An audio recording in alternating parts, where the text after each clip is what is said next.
The port of Mombasa is poised to close the year 2015 in style as cruise ships steadily dock in at the busy port.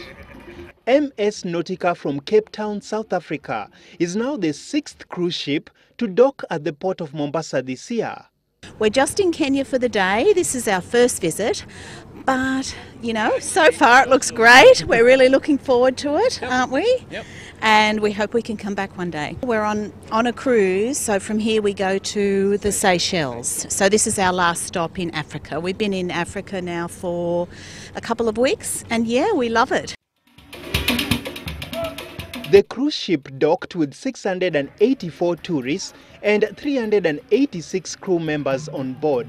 The Kenya Tourism Board and the Kenya Ports Authority are optimistic of good tidings ahead in the tourism sector. The cruise tourism season begins in September and normally ends in March. So we expect that the season is coming to a close March next year. By that time, in that season, we should have done nearly 10 vessels.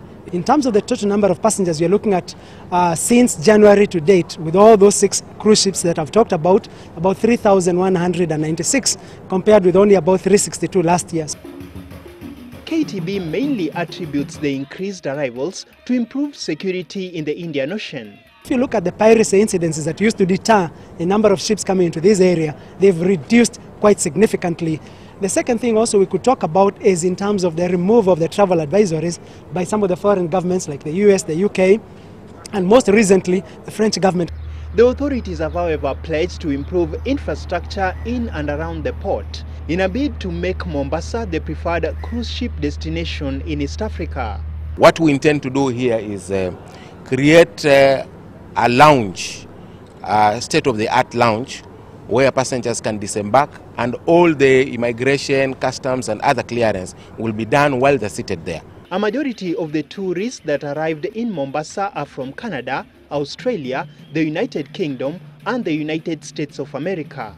The tourists will be in the country for a day or two before embarking onto their next destination. Denis Otieno, Citizen, Live at 1.